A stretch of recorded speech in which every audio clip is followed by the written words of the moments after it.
What's good, Flow State Jedis? It's the 28th, so that means it is 8/28 of multidimensional March. 8 is the flow state frequency, so I'm super excited to be here again, giving you the same amount of value that I always give you. Let's get it, upward spiral. So today I was wearing red, realized I need to tap into the root chakra, move around in nature, just be in nature, embrace nature, understand nature. One of the topics that came up for me was deserving. If we don't deserve something, we don't get it. How come sometimes someone gets something that they want and then somebody doesn't? I think nature is there to create some kind of an equilibrium for us that keeps teaching us that this is the way to do it, or that is the way to do it, or everything is going to find its own balance or its own harmony point. You see, let's say the world is in danger, we're all in panic mode and something happens,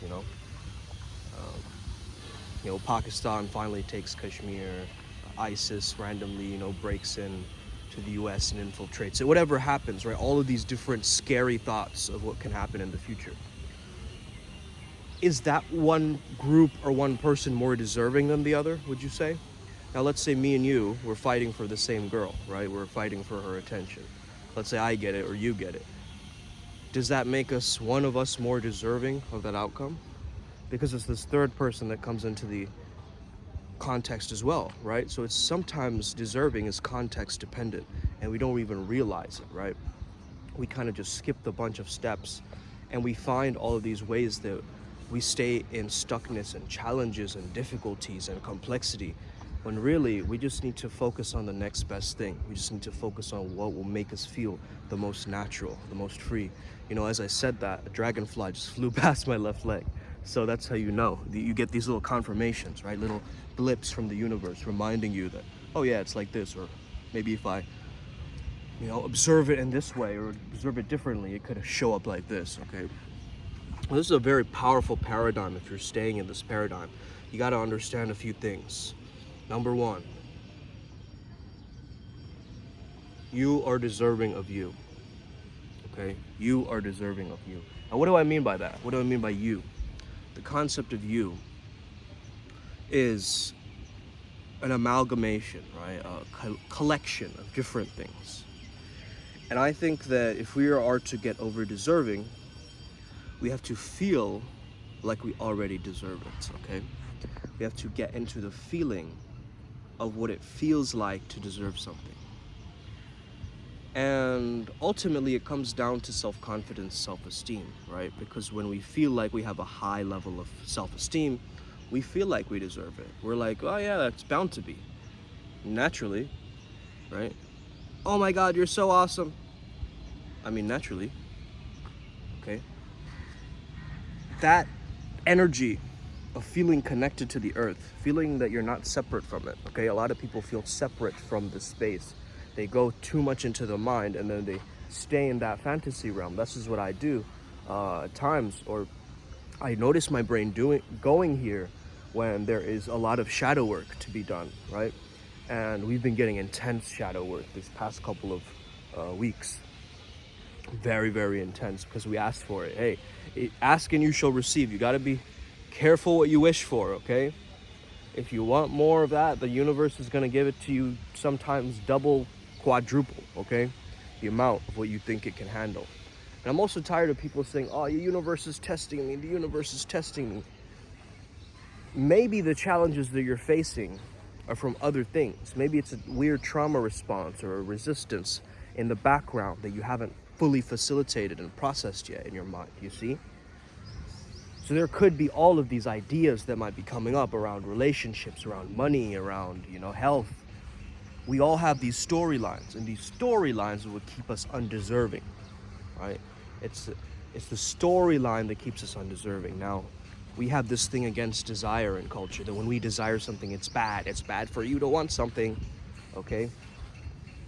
Whereas our desires is simply supposed to manifest simply because we have it, Now, if we don't have it, that means that there is something there in our reality that is preventing it, right?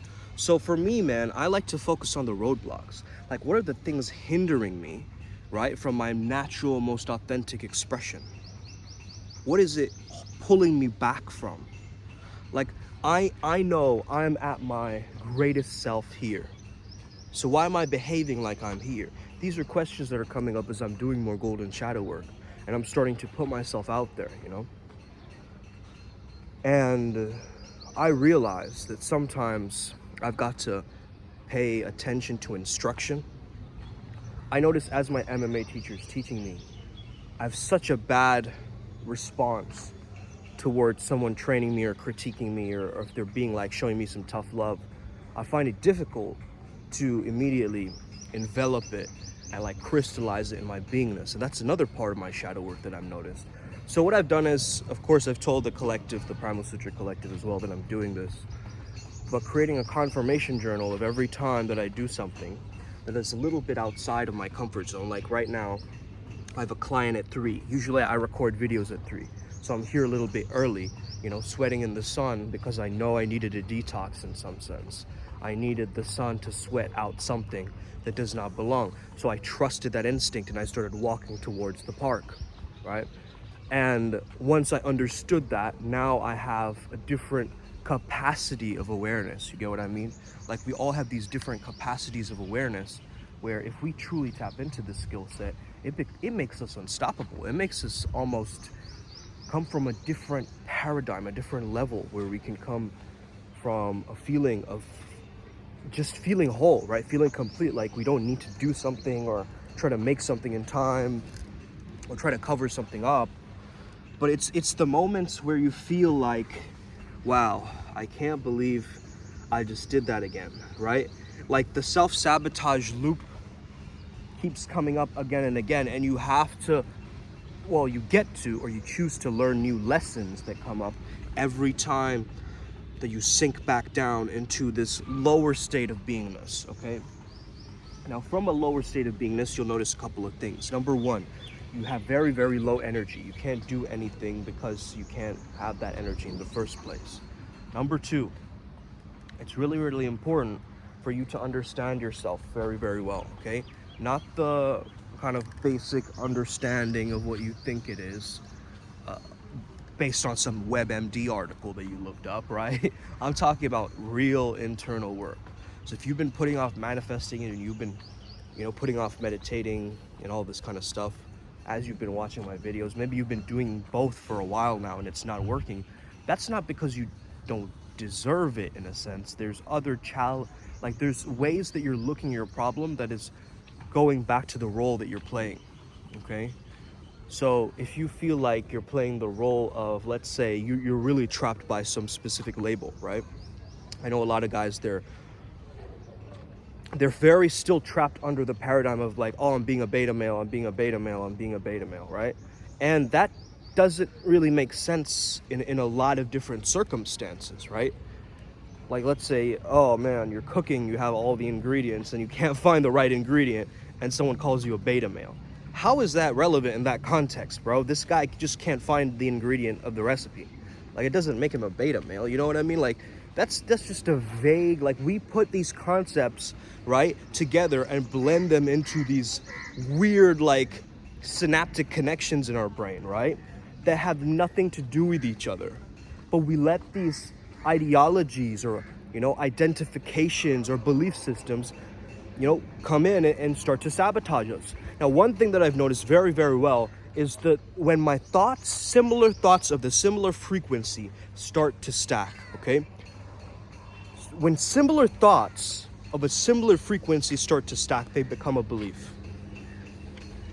okay? They become a belief around you. So if you have negative thinking for a very, very long time, it's no wonder that your life is reflecting that. Because eventually now it's a belief, it's a limiting belief that you actually haven't processed yet or even considered like how to deal with this, you get what I mean? So once you figure out how to deal with it and confront it and be okay with it and accept it, maybe it's an energetic block, maybe it's a physical block. We talked about this, right? They're the 5 bodies. So once we understand that, okay, maybe I am deserving, you know what? maybe there is a possibility for me to win here. That little bit of hope that you need to take action, that's called faith. Okay? That's called faith. And we need faith in order for us to overcome fear. Okay? It's really, really important that you understand this. Okay? Really, really important. Because a lot of people associate faith with religion. But faith is simply the understanding that I believe that this positive belief is going to keep moving forward in the momentum of my mind, okay? It's going to keep playing and playing and playing until it creates a beautiful harmony, a melody in my mind, a symphony in my mind, where now my whole life is moving across this wave pattern, right? This equilibrium pattern. And anything that is disarray, okay? I was watching Wolf Boy, and they have these sprites, right? The sprites are like almost fairies of sorts. And they fight against these dark forces, these evil forces called disarrays. And you understand, like, they're the opposite of this sprite kind of energy, right? So the polarity or the duality of that is fighting against these higher beings. When we think of these higher beings or these higher entities, right? Start to understand that it changes based on the age. This is why it's so important that we start talking about aligned April. Alien April, right? Aligned Alien April, AAA, okay? Alcoholics Anonymous for the adventurous, okay? I don't know, AAA, okay? So, I've started to understand that, let's say you took it back like, a really long time ago, 100 years ago or something like that. Do you think that they would still be talking about these higher beings or these higher entities like they were aliens who are more technologically advanced than us? Or is it the fact that because we've been exploring so much technology nowadays that we're more likely to communicate with these higher beings because we are higher beings in a sense too, you see? So we have it in our thought form, in our mind. It's based on the timeline. The most adopted keywords are like, currently, dystopia showed up a little while ago, and I was very scared of that, because I started to understand that the world would morph into this, and more shows would show this negative circumstance. If it's a branded keyword, you'll notice it becomes an egregore, and then they start making these shows after it, right? Serial killer documentaries and all this, media that perpetuates this darkness, these shadows, right? But what if you had a serial killer part of you, right? And, there's one understanding of this, really, There's one side of it that says, oh yeah, but everyone deserves love and everyone deserves care, even a serial killer or a rapist or a murderer. They still deserve the love and the compassion. Yes, but also there's something severely wrong with them and their brains, and they need to get the healing and the help that they need. They need to solve that, right? They can't just stay like that, in a sense. That's like, and in that anomaly paradigm where they're doing these negative things, of course, the human system is rejecting them, in a sense. It's like this self-rejection, because human beings are like, have this conqueror or this bloodlust inside of them that's there for centuries, right? That we don't realize, that we haven't tapped into. We've almost been domesticated into leaving that sense of brutality, which is good in a way, but it's also like, if you've been really, really dumbed down by like society, or you've been really, really like, your balls have been stomped on, every time you try acting like a man, you get like stomped down, and you're like, isn't that a little bit inappropriate, in the workspace, or maybe you shouldn't be saying that about people, okay? These kinds of little comments that will keep coming up. And you're gonna have to face that, man. You're gonna have to be like, okay, listen, this is exactly what I need to do. Step A, step B, step C. You gotta be decisive in things, you get what I mean? As a mystic, you gotta be very, very decisive. Because if you're sitting in that indecision, hoping that it's all gonna work out, that it's all gonna work out, that it's all gonna work out, and everything will work out. Yes, everything will work out, but also you're not cleansing the emotional gunk that is making it not work out. Does that make sense? Right? Like, a lot of people are complaining about, oh man, I'm overweight. Well, bro, do something about it instead of complaining about it, right? We are in this paradigm of culture where if we think that if we complain about it enough, someone will come along and solve it for us, okay? We live in a culture like that. If we complain about it enough, hopefully some knight in shining armor, some silver surfer is gonna come in and hand it to you on a silver platter. That's not the way the world works, number one. Now, sometimes it works, but you gotta be in that luck and synchronicity. You gotta be in that feeling so good that it just pours out of your beingness, right? That feeling good. And it effortlessly just attaches itself to whoever you come across, and you brighten their path and you brighten their day, right? Simply from the fact that you chose, you decided it. You decided, you shifted, you healed, you manifested, right? You're holding the images of what you would like, not what you would not like, right? So if you're trying to lose weight and you're thinking of all this junk food in your mind, of course, you have an association that this junk food that spikes up my cortisol, makes me feel more testosterone because, I like spicy food, for instance, But I've noticed I'm keeping that spicy food to keep myself in that pocket of producing more testosterone and then kind of using it as an escape from my thoughts and what I'm actually processing emotionally, right? So sometimes, I'll eat like very spicy Doritos or something like this, right? And now I know the pattern of this and where it comes from, right? Number one, I'm just like, yo, bring it on, bring all the spice in the world, I can handle it. But another part of me, that there's like this almost like this self-hatred, right? That's underneath that. Like, I want myself to suffer through this process so I can shut down my mind. The pain of the spice is stronger than the pain of my emotions, right? There's like this hidden weird thing happening, right? That I notice. So when I do notice that, that's when I can actually take power over it, because my awareness of that fact is now going to change it in the part of my life, okay? Now, what if I just had a little bit of like some hot sauce, and I just give myself a little bit of hot sauce, right? Or what if I give myself, a little bit of,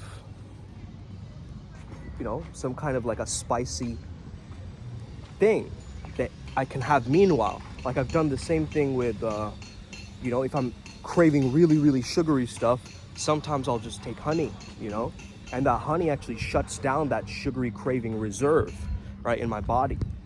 So we have to find ways to circumnavigate this thing. You get what I mean? Like, we have to find healthier replacements for our addictions. What is a healthier addiction, okay? Instead of snorting cocaine and getting that dopamine hit, why don't you go for a jog, or like a run that's really super intense and gets your heart pumping to that same endorphin level. You get what I mean? Like, there are ways to do this that you don't have to keep, cutting down your own power source, right? Because some of these hard drugs, they poke holes in your aura and they block your power source and they mess you up and they make you non-functional, right? The whole point of life is to become more functional so that we can handle things. But that doesn't mean that we just have to handle things based on the way that we are here and based on how society needs us to be and based on the cultural values that, all of that stuff was created by man or mankind or humankind. Remember this, okay? And I'm assuming you are a human being, okay? You're not some kind of,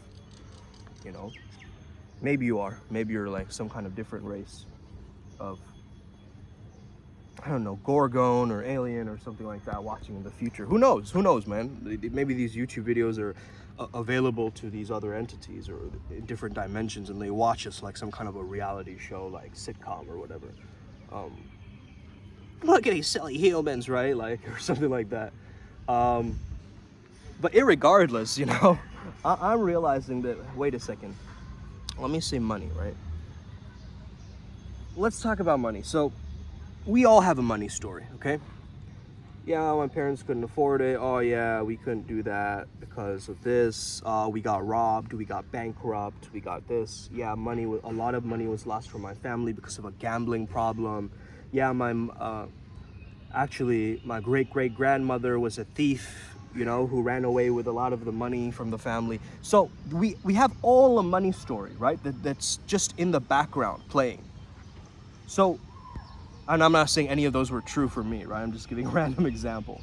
I actually grew up in a lot of wealth because my parents, number one, were both doctors, but that created a different money challenge for me. The fact that I always had to depend on them for money, you see? So there was like a kind of a dependence on them, right? To give me the monetary value in them and that. And then eventually, as I started earning, you know, I kind of dropped that pattern a little bit more. But it was only when I actually had to push past that limitation, you see? There was a limitation blocking me in that regard. It was telling me that this is not going to be right, this is not possible, it can't work for me like this.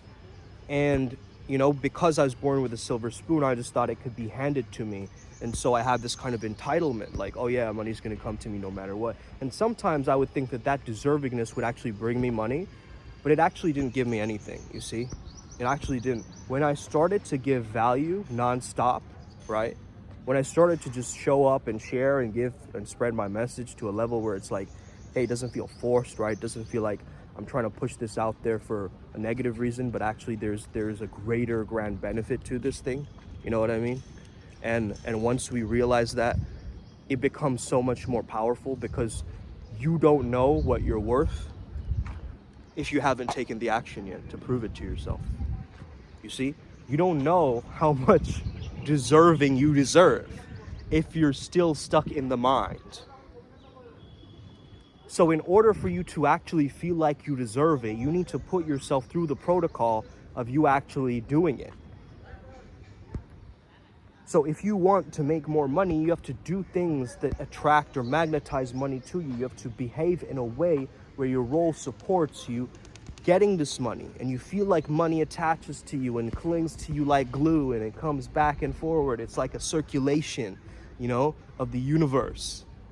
That you lose some, you get some back. You lose some, you get some back. And that doesn't mean you necessarily have to be in this underdog paradigm where you keep losing money and gaining it back like some kind of a weird, pivot like this. You don't have to be attached to that story anymore. Remember, you can choose the story. You can choose how you respond to the story. Okay, so you are the interpreter. You're the one who gets to decide that this is what the story means, not the external world. Other people's opinions will come in and try to sway you from what you really want and wish to manifest, right? This is a lot of people's issues. They want to manifest something, but their external environment is telling them that they can't do that. Everywhere they go, they're seeing that you can't do that. No, that's not right. You'll never be like that. You'll never be a success. You can't do it. You're not a winner. You haven't decided, right? And that reminder gets stuck in the back of the mind, and it starts to formulate this particular identity. You see? But what if you go in with the belief that I actually have some form of agency, some form of power, that if I take some massive action today, right?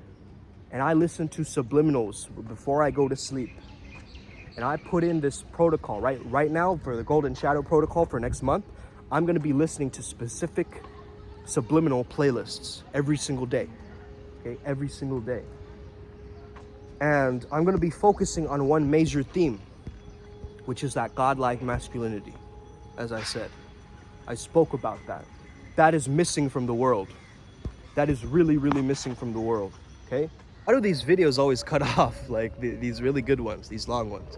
I think I need to delete a lot of files on my phone, actually. There's too many like old content that I haven't removed, or it's trying to like back it up to the cloud because of my old email or something like that, and it's not being able to, and therefore it's like, yeah, slowing it down or something like that. But anyway, irregardless, I'm back.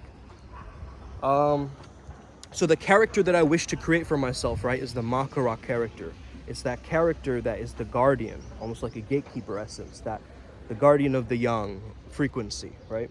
And so that's what I'm really focused on creating for my Golden Shadow, because I know that that's going to serve me the most on my particular path working, right? Everybody has a different theme based on their archetypes that's going to serve them way better, right? But for me particularly, like let's say I'm very much, I go up into my imagination and into my mind. So this archetype of this godlike masculinity will get me from my mind to my feet. You see? It'll pay more attention to my feet and my legs. So I'll be doing a lot of more lower body. If you notice, my upper body is really strong and my lower body isn't as strong, okay? And there's this theme, also it's a cultural theme, a narrative that I'm buying into that this is the case. Now, what if I could transcend this paradigm? I've got to get to a self-love and a self-esteem so rich, so enriching, that it just feels right for me to take that action, right? What if I saw myself going to the gym as self-love, right? Instead of this pushing myself to do it and the pain from that. What if love wasn't always this pretty nice feeling in the body? What if love was sometimes you being at your edge and leaning into it? What if love was also you, crying and telling your mother how you truly feel about, the things that she says to offend you? What if love is actually, you understanding yourself to a deeper potential, and then you start growing and gasping at whatever amazing quality manifests in your life, right? It can be so many different things at once. That's the thing. Love can be so many different things at once, but we choose to only, be like, oh, it's only like this, or it's only in romantic times, or it's only in this particular frequency, or, oh, it's Valentine's Day, let's celebrate love today. And then the rest of the time, we're just kind of fizzling ourselves out with it. That makes no sense, because I am this embodiment of love and lust, right? Which comes from the word luxuria, which is one of my favorite words at this point, which is this kind of self-indulgence, right? The self-pleasure, self-indulgence. And I think from that self-indulgence, or just like feeding yourself, this good feeling. So happiness and pleasure are two different things. We've got to understand that. But it doesn't mean we've got to amputate ourselves from feeling good. That's another thing. So we have all of these, sexual embodiment coaches and stuff like that. A lot of women who are getting women to feel again. And I really respect that craft, because you are actually, helping these women who have always had negative experiences in life about sex and sexuality, and you're getting them to heal through and feel sexy again. And that's an amazing, beautiful thing, man. Like, honestly, if you are able to do that's a critical thing. That's a critical juncture, right?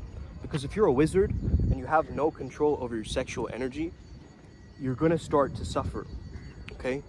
You're going to start to get into that feeling where you're going to feel lower with it.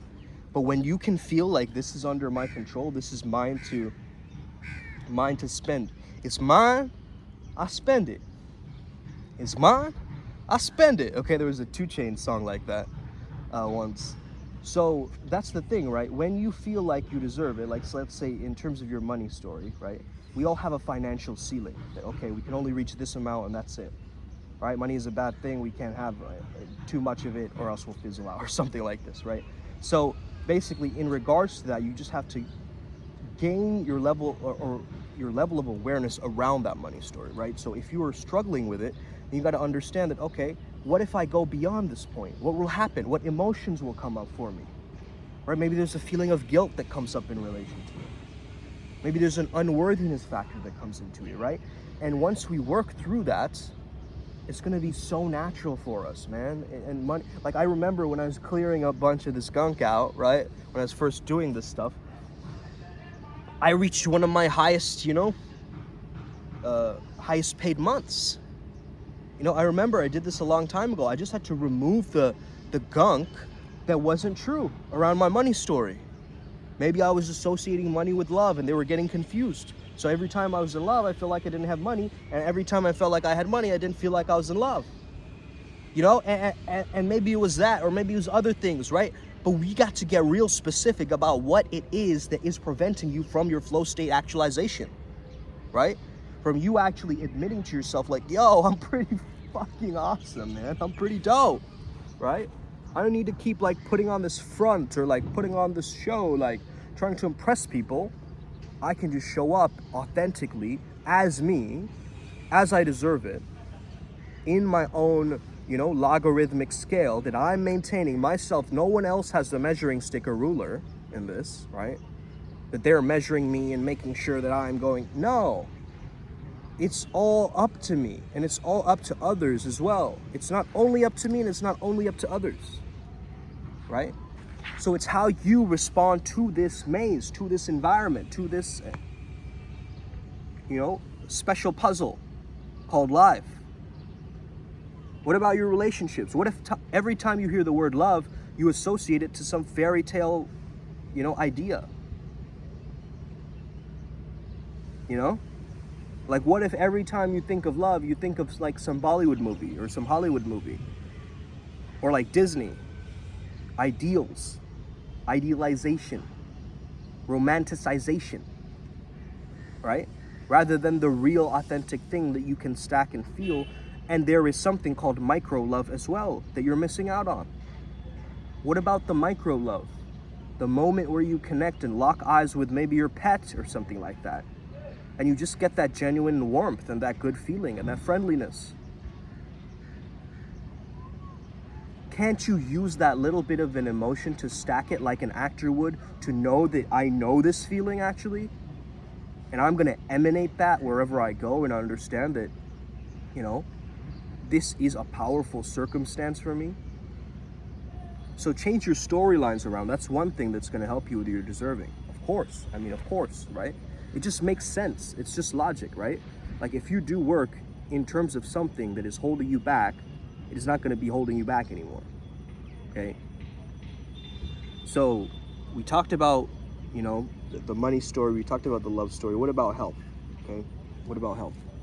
Health is a big one for a lot of people, specifically because the health industry is full of a bunch of weirdos, dude. Okay? Bunch of quacks, bunch of, bro science people, a bunch of too scientific people, like trying to figure it all out. Then you have a good blend of both, like Huberman style people coming in. But then also it's just like, there's a spiritual element that's lost as well. So your health story might be in regards to, hey, someone might have made me feel bad about my body or my physical body, or, I didn't feel good enough, and so I felt like I needed to correct it, right? And so I need to do some corrective postural exercises in order to fix this thing, to be more loved, to feel more lovable, okay? Now we start to understand that maybe that's been holding you back for a while, okay? And we need to actually, take that out, remove that, let it go. It's not part of your storyline anymore. Let's remove these things. Okay, if you love Cinnabon and you're like, oh man, yeah, every other day I keep doing well, and then I eat one Cinnabon and it keeps messing me up, bro.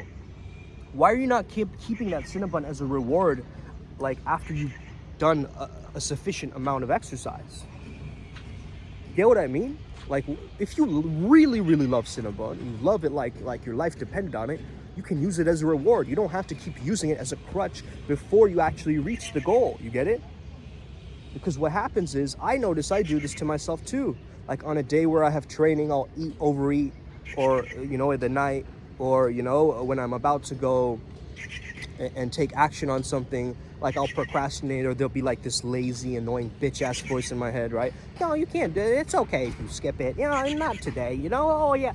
That little voice needs to shut the fuck up. Okay? That little inner voice needs to just zip it. Okay? That inner voice is not the voice of reason, is not the voice of intuition. It's that whiny little bitch-ass voice that tells you, you know what? Maybe we'll always be like this. What's the point of this reality anyway? I mean, this is... That fucking demon. Hey, sit down, bro. You talk to it. You talk to that voice. Hey, I'm in control, motherfucker. I'm the one driving the car. Okay, you better sit down and get to the back, okay, and stay quiet. Okay, you treat it like a child sometimes that you're scolding, right? Because it is your inner child at times being like, no, we can't do it. Remember the time in 3rd grade where this never worked for us? And you go, listen, it's not 3rd grade anymore, motherfucker. Okay, it's 2023, let's go. Okay? And you keep reminding this voice. This is how you heal your deserving. I hope this video helps you out today. This is just the precipice of it. If you want to work with me further on this aspect of you deserving something, tapping into the root chakra, get in touch with me right now. Let's get it. Upward Spiral Gang, may we never be the same again. You already know what to do. Hit that like, subscribe button. Let's win. Us.